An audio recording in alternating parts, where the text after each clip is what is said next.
Christmas crafting sucks, and I'm here to de-influence you.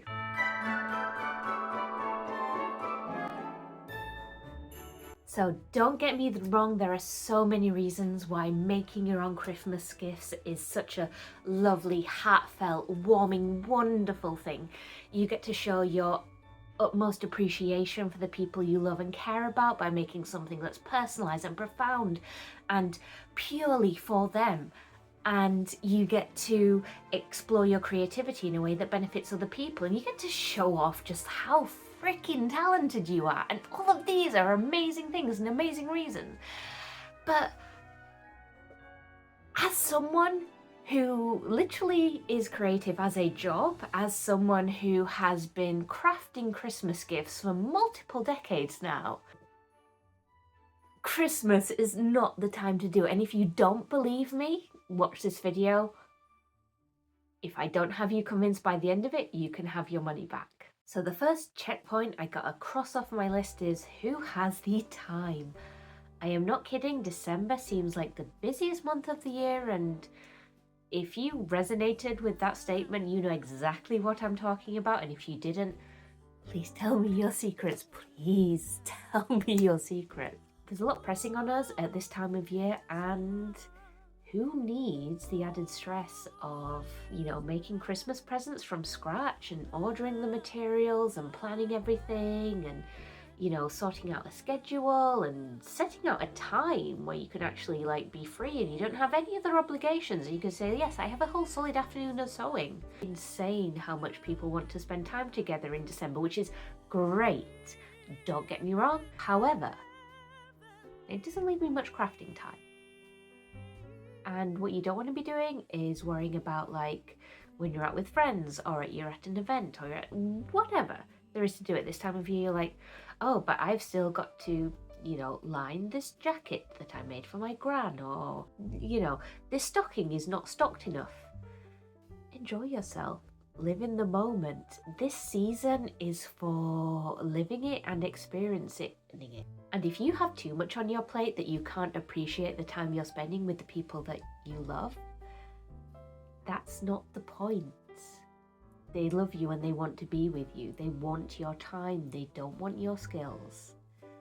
Put the sewing machine down, put down the embroidery hoop, you're good.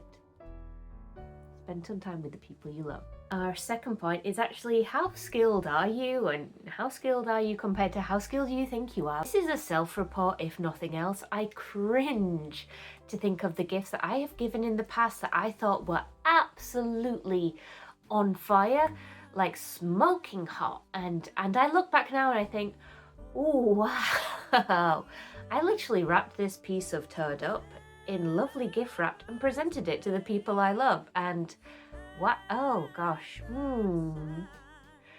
I am so lucky. I have such very, very appreciative friends and family. And that brings me on to step 3, which is, do the people you're making for actually care? Because I'll tell you a story now. I was invited to a co-worker's wedding, and I thought me and this co-worker got on great. I spent hours meticulously cross-stitching a wedding gift for them, and I was so proud of it, and I was so happy with how it turned out, and I thought they would be ecstatic with it. And I did not even get an acknowledgement that it had ever even been seen. It could have been thrown in the bin and I would not know.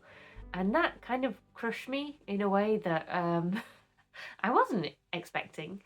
So yeah, don't feel like you have to make things because you can for people who you think may not appreciate them. Your crafting and your time is worth so much more than anyone else can define. And if they're not going to benefit it, that's on them, that's not on you. But do you want to have all that time wasted when you could spend it on doing so many much more other useful and even non-useful things? So yeah, that's point 3. Checklist 4, cost. Yeah. Don't know how to say this one in a funny thing, because a lot of people are struggling right now, and they may assume for one reason or another that making things yourself will be cheaper than buying it. And if you're a true crafter, you just laughed either internally or out loud at what I just said, because crafting is expensive.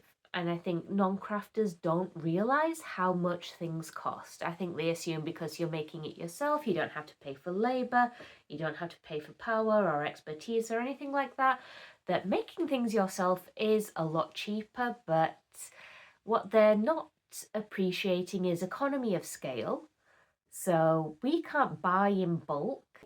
I could, let's say for example, I wanted to make lovely handmade bath bombs for my entire family. I could read up on it, learn up about it, buy all the ingredients, do some practices, probably go wrong because that's what always happens when you learn a new skill, and then keep on going, and then practice and practice and retrial and retrial, and then at the end, eventually you may get something which is almost, but not quite as good as a Lush bath bomb for 3-4 times the cost. So yeah, effort 100%, cost effectiveness minus 1000%.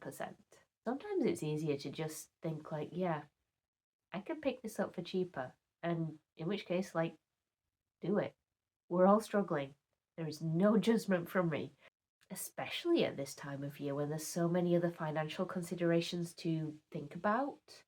Buying the materials and maybe specialist equipment and specialist whatever to complete a project, not realistic, not achievable, not doable.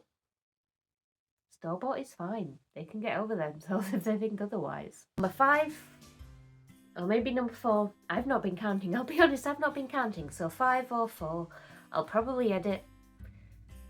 I might not edit. We'll see how it goes. Convenience. This is the very stressful time of year for a lot of people for a lot of reasons. And do you have the time and energy and effort and money to be spending like traipsing around, collecting supplies and doing all this stuff and like all the thousands of minutiae of little things that need doing for DIY things? I don't. Very happy if you do, but that's not me. Don't feel guilty if you just can't. I'm not judging you for it. I am the laziest person you will ever meet. You've got a home here with me and my fellow crafters, if that's you. This is a place of acceptance. There are some battles that you cannot win, even if that battle is with your sewing machine and time itself. Like, do you want to be doing that to yourself at this time of year? Like, relax a little. Don't stress. There's so many other things to be stressed about right now. The final one, and this is a reach. Don't get me wrong. I know it may apply to, or I hope, God, I hope it applies to very few people, but you don't have to be doing the most for people to like you. You don't have to hand make everything for people to believe that you care about them. You don't have to spend hours on something someone may or may not appreciate to show them that you care. The people who love you and the people who do care about you will know. Whether you hand make a gift for them or whether you just get them an Amazon gift card, they will know that you love them. I think we fall into the trap as creatives of thinking that the only way people can accept and appreciate and admire us is if they are a recipient, but your art and your craft is valuable in and of itself. It doesn't need to have a recipient to appreciate it. I've fallen into that trap myself. I've made things for people who did not deserve my time and effort because I thought that that was the only way that I could communicate to them my affection is the wrong word, that sounds creepy. Admiration, how much I like them. For non-crafters, it's a bit, I think, cringe. You are worth everything I've said this video. You're worth the time, you're worth the effort, you're worth the enthusiasm, you're worth the stress, you are worth the perfection issues, you are worth the imposter syndrome. So make the gifts if you want to, please do.